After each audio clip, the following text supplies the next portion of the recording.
السلام علیکم ورحمت الله وبرکاتہ. دا یو ملګري تپوس کړی دی دویم اذان په باره کې د جمعې د ورځې دپاره. ګوره د رسول صلی الله علیه وسلم په زمانه کې یو اذان و، بیا د ابوبکر صدیق رضی په زمانه کې دغه یو اذان و، بیا د عمر په زمانه کې دغه یو اذان و. بیا حدیث کې راځي چې کله د عثمان رضی زمانه راله او خلک ډېر شو، نو هغه دا وایي چې د دویم بانک به ورسره ویله کېږي لکه د خپل بانک نه مخکې یو بل بانک، هغه په زورا کوم بازار چې دی هلته به ویله کېږي، دې لپاره چې دا خلک جمعې د لمانځه لپاره تیاری شروع کړي او راځي. نو دا سنت عثماني دی، نو عثمان رضی الله عنه طریقه ده. اوس په دې کې د علماو بیا دوه رایې دي، دوه اقوال دي. یو قول دا دی چې دا د عثمان رضی الله عنه عمل و جو موږ هم عمل کوو، او رسول صلی الله علیه وسلم وایي چې علیکم بسنتي و سنت الخلفاء الراشدین المهدیین من بعدي، تاسو زما لاره او د خلفاء راشدین لاره راونیسئ. دویمه رای په دې کې دا د علماو چې د محققین علماو هغه دا دی چې د اذان ته موږ بدعت نه وایو، ځکه چې دا خو عثمان رضی الله عنه طریقه ده او هغه د یو ضرورت په بنا باندې دا کار کړی، خو که نن سبا د دې ضرورت راشي نو بیا به په دې باندې عمل کېږي. لکه مثال کې یو علاقه ده، هلته صرف یو جومات دی او اذان خلکو ته چې دی نه رسي، لکه پخوا دی چې سپیکرې میکرې نه وي نو خلکو ته به د اذان نه رسي، نو د هغې لپاره په بازار کې به د اذان ویلی کېدو. لکه نن سبا داسې حالات جوړ شي لکه څنګه چې دغه وو، نو بیا بلکل جایز ده، هم به په بازار کې ویلی کېږي، جومات کې نه، ځکه جومات کې خو به څه فایده نه شوه. نو دا دویم قول ده په دې کې. نو بعض علما دې دویم قول له ترجیح ورکوي، په دې باندې عمل کوي، نو دا خو واضح قول دی. او که څوک په دې باندې عمل کوي په دې چې عثمان رضی الله کړی دی بس موږ یې کوو، نو په دې کې څه حرج نشته، په باندې څوک سرد نشي کولی، خو دومره دی چې علماو اجتهادات دي.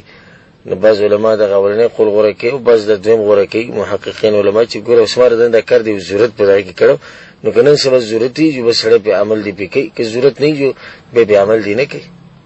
والله اعلم. پوښ کړی دی دې مسلې په باره کې چې د بانګ او اقامت نه مخکې په تیزه درود ویل شتي او که نه، الصلاة والسلام علیک یا رسول الله. نه د بانګ نه مخکې شتي او نه د اقامت نه مخکې دا شتي. موږ د بریلیانو د ځان نه یو کار جوړ کړی، درود ویل دا د بانګ نه بعد شتي،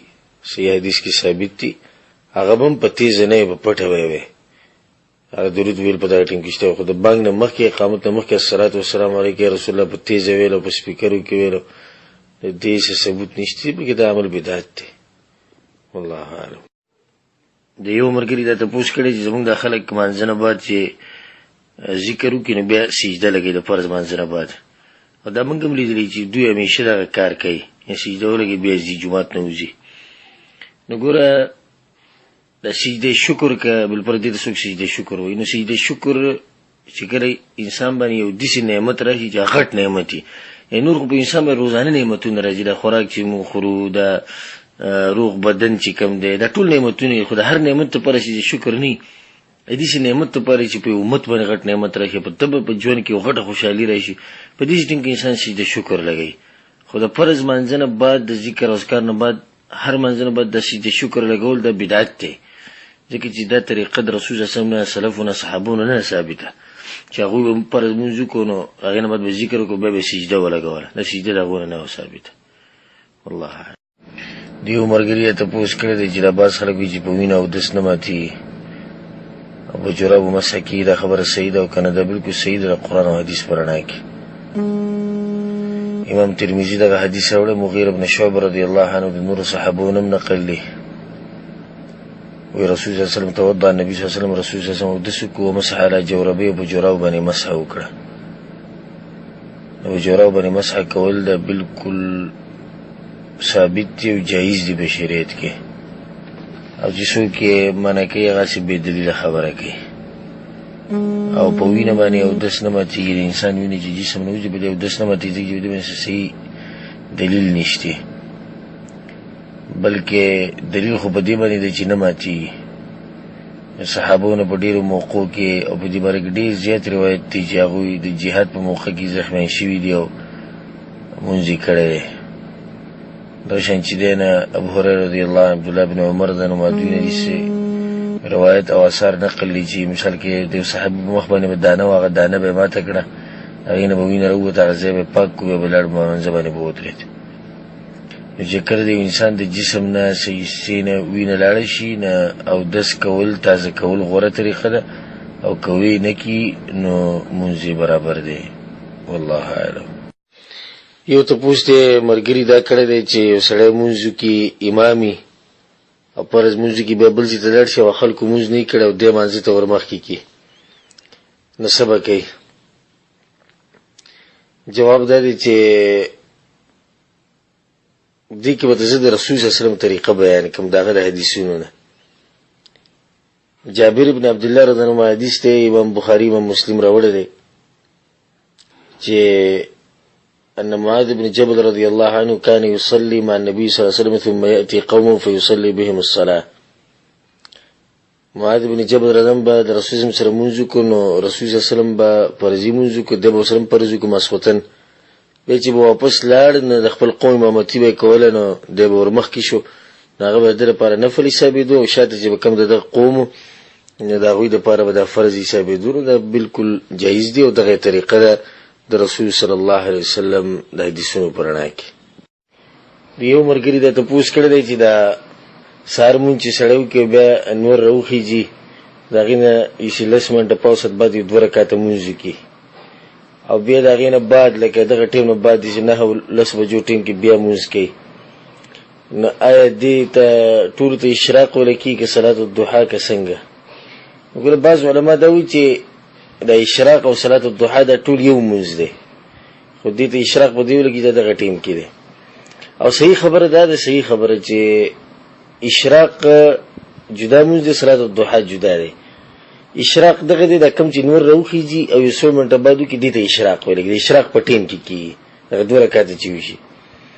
به دغه نه بعد چې کوم مونږ کیږي د زوال لکسات مخ کې پوری د 9 بجو ټیم کې کې لس بجو یا 8 بجو ټیم کې کې دغه ته به صلات الضحى ویل کېږي. نه د دې به دوه مونږونه کې فرق مو شو هغه صلات الضحى دی او د صلات الاشراق شو والله اعلم. ضرور دا تاسو کړی چې کومې سال کې یو ځکه جمع وکړو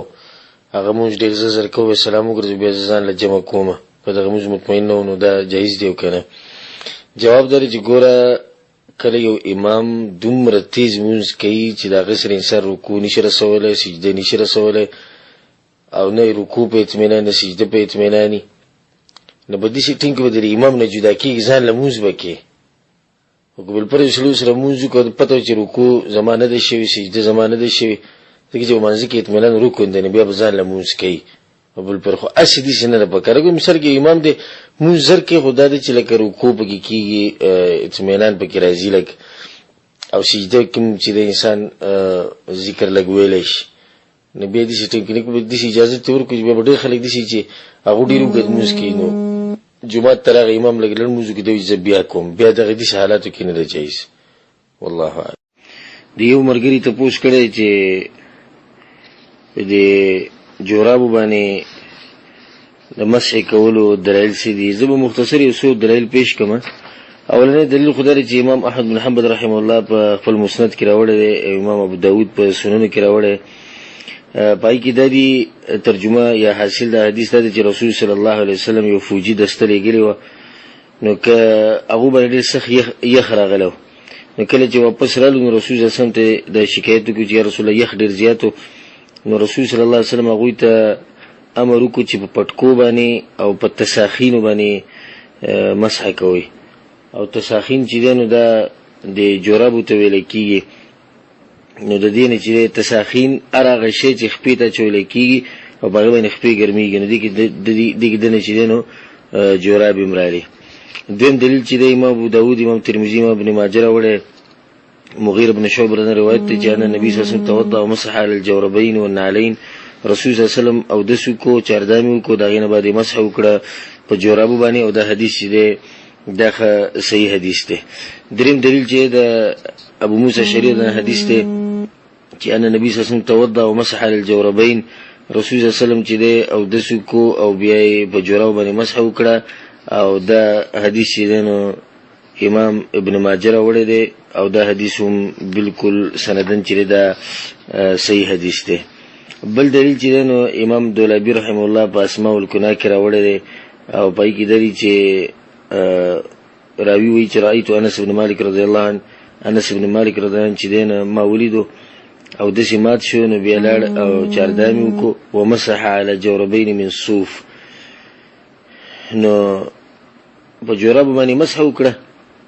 چې هغه وړۍ نه جوړې شي وي ما ته چې تمسح عليهما تبدي باندې مسح کې وي ما ته وی چې انهما خفان ولكنهما من صوف دا هم موزيدي خو صرف دغه د چې د وړۍ نه جوړې شي وي دا مې دلیل په دې باندې او بلکې د شپاړس صحابه کرامو رضی الله عنهم اجمعین دغه عمل موجود دی لکه امام ابو داود په سننو کې راوړي علي بن ابي طالب رضی الله عنه ابو مسعود او براء بن عازب انس بن مالك ابو امامه سهل بن سعد عمرو بن حارث عمر بن خطاب او عبد الله بن عباس رضی الله عنهم اجمعین در شان چې دنا سعد بن ابي وقاص او بلال رضی الله عنه ابن ابي اوفى رضی الله عنه مغيره بن شعبه ابو موسى الاشعري رضی الله عنهم اجمعین چې دې ټول نه بجراو باندې مسح چې ده د ثابت ده. زموږ خو به شک نشته چې دومره دلایل به راشي او چې سره کله مجبور شي د یو مولا د لاسه یا د وی چې زبس پلاني به روانه مده بل چا خبره نه منم د خپل خبره خو د رسول صلی الله علیه وسلم او صحابه کرامو نه ثابت دي. د عمر ګری ته پوښتنه کړې چې د جوراب یو په موضوع باندې مسح څنګه کو نه صحیح طریقه ده چې خیلاس با په دې خیخ په باندې کېده او ګس په دې ګس باندې او د لاسونو باندې شي کولاوي یعنی راټول باندې او چې یو پیر به دې شي راکاږي دې ګټو پوری او تکرار به بګینه کوي او دلیل په دې باندې چې دوانه یو ځای کول پکار دي. مغیر بن شعبه رضی الله عنه کوم حدیث به کې فمسح علیهما په دوانه مسح وکړه په دوانه یو ځای مسح وکړه دې شونه چې اول خیخ په باندې وکړه به ګس باندې وکړه. دا ظاهره طریقه چې کوم د حدیثونو دا غدا ده او که سړی بل فرض دي شو کې چې دا خیخ په مخ کې ګس ورسته کې نه ده حرام نه دی چې د مسح نه کیږي مسح وشو خو دومره چې دا اولنۍ طریقه غوړه الله مرګري ته پوښ کړی چې لکه مونږه جومو چې کوم ځګو کونالته یو کار دو چې اقامت ونه شو خبره ده چې اجر څنګه مونږ چې په سجده کولو نو د سرونه به د نورو خپو سره لګېدو چې دا صحیح ده که نه نو مونږ بالکل صحیح دی. اقامت او بانک چې ده فرض کفایي دی هغه خیر دی که اقامت ونه شو او سجده که د بل د خپو سره انسان نږدې هم سجده ولګي نو سجده صحیح ده والله اعلم. دیو مرګری دا تپوس کړی چې سړی وی ترو کې لکه مسوته منځنه بعد به د شپې را پاسې ځان تهجد کول غواړي سنفلی مونږ کول غواړي نو کولای شي او کنه. جواب د دې مسلې دی چې اول خو ګوره دا خبره ساتي چې مستحب طریقه ده او غوره طریقه چې انسان د شپې اخرنۍ مونږ وی تر وګرځي. عبد الله بن عمر رضی الله عنه حدیث ته امام بخاری او مسلم راوړي چې رسول الله صلی الله علیه وسلم جالو اخر صلاتکم باللیل وترا د شپې اخرنۍ مونږ چې دغه وی تر وګرځوي. وس یو سړی دی هغه لکه پته لري چې زه نشم پاسېدی او د شپې زه نه پاسم تهجد ته نه پاسي نو هغه د ویتر دی وسوته منځ سره کې خو ورته دي چې را پاسې له زړه وشو چې زه کومه نو په دغه مونږ کولو کې څه حرج نشته به نه تهجد هم کولی شي او چې څومره تهجد کې څومره مونږ کې هغه کولی شي خو ویتر به دویم پیر نه کوي ویتر یو پیرو شو ځکه چې حدیث کې درځي امام ترمذی امام نسائی دا حدیث راوړی طلق بن علی رضی الله عنه حدیث ته وی رسول صلی الله علیه وسلم دا خبره کړې لا ویترانی فی لیله دو ویتر نه کیږي په شپه کې چې په اول کې دی کړو بیا به ورسته نه کې بس هغه یو پیرو شو او دا غي نه بعد کې بس لزانه تهجد کوي نو هغه کولی شي. دلیل پاغه باندې دا دی د امام مسلم دا حدیث راوړی عائشه رضی الله عنها حدیث ته چې رسول الله صلی الله علیه وسلم د رسول صلی الله علیه وسلم د ویتر طریقې ذکر کړي چې هغه به ویتر کول نو نه حرکت طریقې ذکر کړي چې نه حرکت ویتر په دې طریقه کول وی بیا به ثم يسلم تسلیما به سلام وګرځو دغه ویترونه ثم يصلي ركعتين بعد ما يسلم وهو قاعد د دې ویترونه بعد رسول الله صلی الله علیه وسلم به ځان اسید ورکعات وکړو نفلی موږ به ورکعات وکړو د پناسته باندې نو کبل پرز د ویترونه بعد بالکل یو موږ نه کېدن رسول الله صلی الله علیه وسلم به ورکعات څنګه کوي نو د دې مسلې لنډ جواب دا شو چې غوره طریقه دا ده چې انسان مستحب طریقه دغه ده چې انسان د شپې اخرنۍ مزوي تر وګرځي کو بل پر زوي تر وکړو او بیا چې د شپې پس رزلې کېدو مانځ ته موږ کول جایز دي والله اعلم. دیو مرګری دا ته پوښ کړی دی چې دلته یو کس سره به ما مونږ کوو مخکې باغه په منځ کې د صف چې برابرونه خپل سره لګول او ګډوګې سره وسی نه لګي چې شیخ صالح الفوزان ویلي چې بده دلیل نشته. دې مسلې جواب دی چې شیخ صالح الفوزان حفظه الله د سعودي عرب غټ علماء کې دی موږ دا غسر په خپل چې شاګردي کړې ده زموږ استاد دی خدا خبره هغه به کوم ځای کړي چې په دې باندې دلیل نشته چې خپل د خپل سره لګي او ګډوګې سره په دې دلیل نشته. الله اعلم ما ته دې پته چې دا خبره کړې ده کې دي شي حدیث کې دي چې هغه ویلي چې لکه دا د منځ په اول کې صف برابرولو په وخت کې لازم دي په منځ کې دنه لازم نه دي دې څه خبره به کړي دغه ته مونږه مورېدلې ده او باقي دا چې په دې باندې دلیل نشته او بیا هغه په شان کس دا خبرو کې چې دین او حدیثو کتابونه ډکتي دا کس ته موږ ته دا به کوم ځکه به دا غینه بعد دویمه خبره ده چې زموږ د لپاره دلیل چې دا شیخ صالح الفوزان نه دی زموږ د لپاره دلیل چې دا قرآن او حدیث ته یو الذین آمنوا اطیعوا الله واطیعوا الرسول. عبد الله بن عباس رضی الله عنهما پس یو کس راغی او د حج مسلې باره کې ته پوښتنه کوي هغه ته چې رسول الله صلی الله علیه وسلم دي سی ویلي هغه ته وی ابو بکر او عمر خو دي سی ویلي رضی الله عنهما ان د غټو انسانانو نمونه توغشتو. عبد الله بن عباس غصه شو وی اقول لك قال رسول الله وتقول قال ابو بکر و عمر زه ته چې الله پیغمبر ویلي ته چې ابو بکر او عمر ویلي نو ګوره دي چې هغه دغه خبره دکانه کې نه مخامخ څومره غټ خلک ته ابو بکر رضی الله عنه او عمر رضی الله عنه خبره ولرت کړو چې د رسول سم خبره راځي کوو چې د غټو خلکو مبارک هغه دا ویل بیا دغه نه بعد چې شکر راځي صحابونو بعد او به سرپاس سوال سو کال بعد راځي چې کله کې عالم کمزوري خبره مو کې به دلیل نه کاغار شو کې بس دلیل به د زوخه څنګه سره چې لکه دا نشتی رسول الله صلی الله علیه وسلم په دې باندې خصفه امر کړي او انس بن مالک او نعمان بن بشیر وی چې موږ چې کله رسول سره موږ کو رأيت الرجل منا يلزق كعبه بكعب صاحبه وقدمه بقدمه. امام بخاری روایت راوړه موږ هر یو کس خپل خپې سره ولګولې بل کس سره او غبد او ګي سره ولګول او به دا خبره کړه انس بن مالک ولو فعلت ذلك باحدهم اليوم لنفر كانه بغل شموس يكبان فر الحمر الوحشيه وينسب چې سره خپل لګي نو دې ټوپونه ویل کده زنګلي خربشن او دغه شان چې نه دا حدیث کې راځي امام مسلم راوړي چې رسول الله صلی الله علیه وسلم به یسوي صفوفنا کانما یسوي بالقداح رسول مزمون د صفونه برابر ولکه غشي چې برابري به ویل تسوون صفوفکم ليخالفن الله بین وجوهکم ودا صفونه برابر کې ګره الله بس په ژوند کې اختلاف پیدا کی ور په ژوند کې اختلاف پیدا کی دا وړه خبره د شان رسول الله صلی الله علیه وسلم په حدیث کې وی الا تصفون كما تصف الملائکه عند ربها ملائکه په صف جوړ کې څنګه جوړه یتمون الصفوف الاولى ويتراصون في الصف ويغو اولنی صفونه ډکې او بل د صف کې بالکل یو بسر جوخ ولري دا د حدیث دی امام مسلم راوړی